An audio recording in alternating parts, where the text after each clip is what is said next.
आज जिस विषय को हम लेंगे, मैंने आपको कहा था कि पिछले व्याख्यान में मैंने आपको कहा था कि सर्वोच्च न्यायालय जिस तरह की रिटें निकालता है मौलिक अधिकारों की रक्षा के लिए, उसके ऊपर चर्चा करेंगे।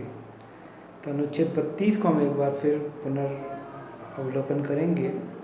मैंने आपको कहा था कि अनुच्छेद 32 में संवैधानिक उपचारों का अधिकार है और सर्वोच्च न्यायालय को मौलिक अधिकारों का संरक्षक माना गया है। अनुच्छेद 32 के महत्व की चर्चा करते हुए डॉक्टर भीमराव अंबेडकर ने, जो प्रारूप समिति के अध्यक्ष थे, ये बात कही थी कि अनुच्छेद 32 भारतीय संविधान का हृदय आत्मा है।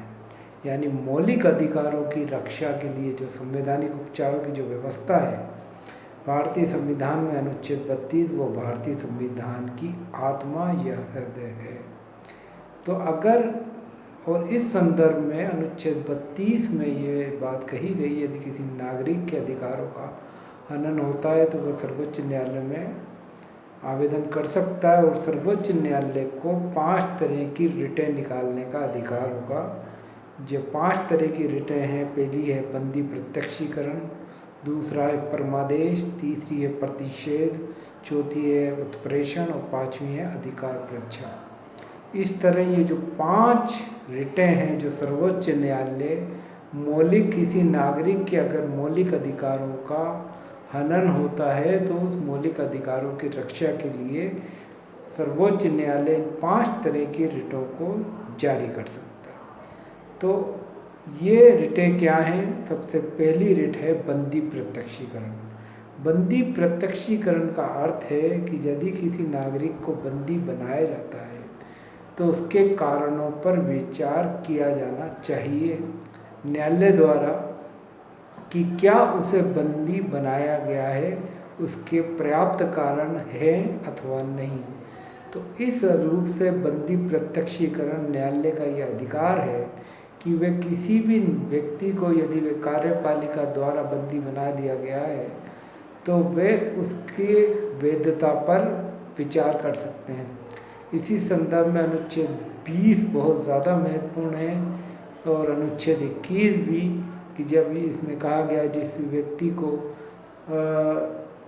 यदि गिरफ्तार किया जाता है तो वह 24 घंटे के भीतर न्यायालय में प्रस्तुत किया जाना चाहिए ताकि न्यायालय उसके बंदी होने की वैधता की जांच कर सके। यदि उसके पास, यदि सक्षम कार्यपालिका के पास कोई ऐसा जवाब नहीं है जो उसकी बंदी होने की वैधानिकता को सत्यापित करता हो, तो न्यायालय को यह अधिकार है कि वह उस व्यक्ति को रिहा करने का आदेश दे सकती है।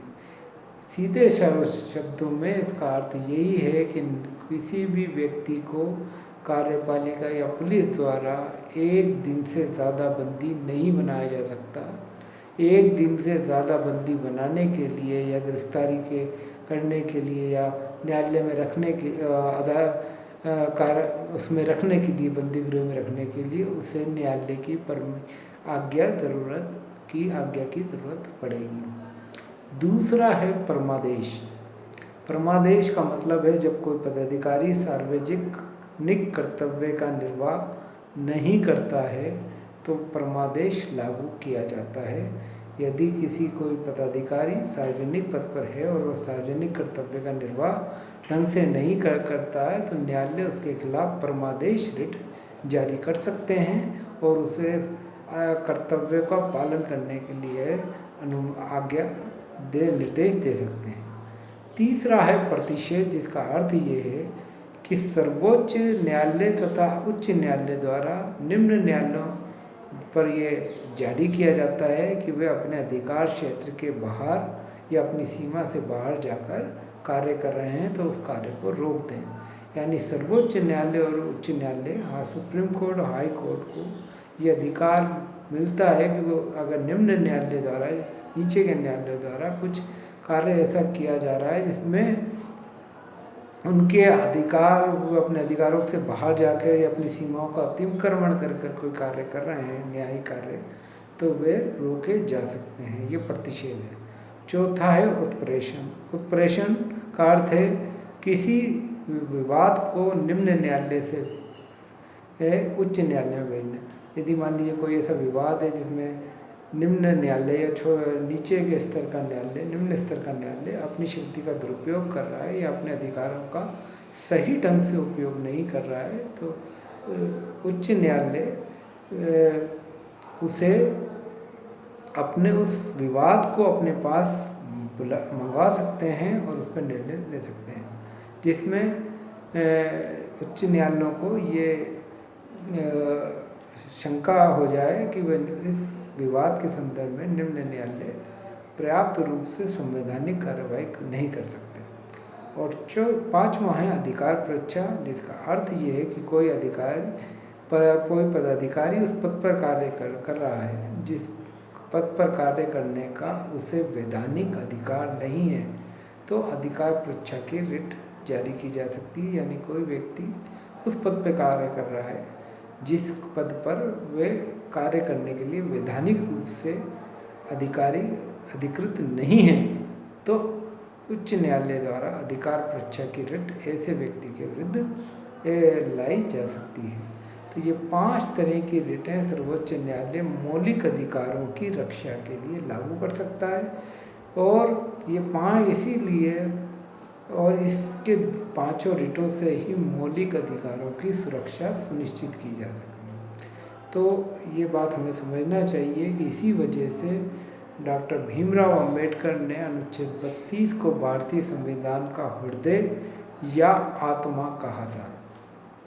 तो अनुच्छेद 32 संवैधानिक उपचारों का अधिकार इस रूप में बहुत महत्वपूर्ण है और ये सारे अधिकारों की रक्षा करता है। मौलिक अधिकारों की रक्षा के लिए सर्वोच्च न्यायालय संरक्षक के रूप में स्थापित किया गया, और यही वजह है कि मैंने कल आपको बताया था कि जब संपत्ति के अधिकार को लेकर विवाद उत्पन्न हुआ तो सर्वोच्च न्यायालय संपत्ति के अधिकार की रक्षा के लिए संपत्ति के अधिकार की रक्षा को एक मूल अधिकार की रक्षा की तरह मानते हुए संपत्ति के अधिकार में किसी भी तरह की कटौती के विरुद्ध था, और वहीं सक्षम विधायिकाएं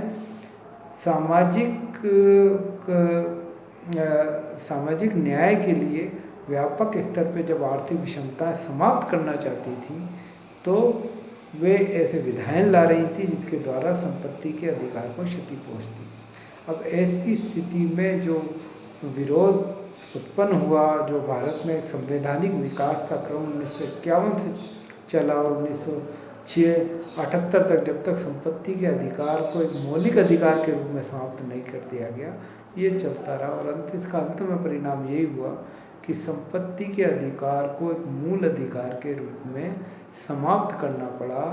समाजवादी उद्देश्यों और व्यापक आर्थिक पुनर्निर्माण के लिए संपत्ति का अधिकार एक बहुत बड़ी रुकावट बन रहा था। इसलिए संपत्ति के अधिकार को 44वें संविधान संशोधन द्वारा समाप्त किया गया, और इस तरह भारतीय संविधान में जो 7 अधिकार गिनाए गए थे वो घटकर 6 ही रह गए।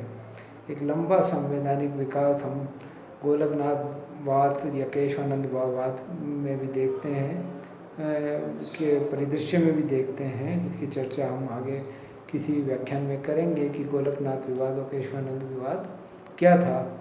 लेकिन इस बात को व्यापक रूप से समझने की है कि 1951 से लेकर 1978 तक का जो ये संवैधानिक विकास हुआ, जो संपत्ति का अधिकार बनाम नीति निर्देशक तत्वों के मध्य जो टकराव उत्पन्न हुआ, वे एक बहुत बड़ा कारण था कि भारत में एक संवैधानिक विकास की एक नई विचार का उदय हुआ, जिसके अंत परिणाम यही हुआ कि संपत्ति के अधिकार को हमें समाप्त करना पड़ गया।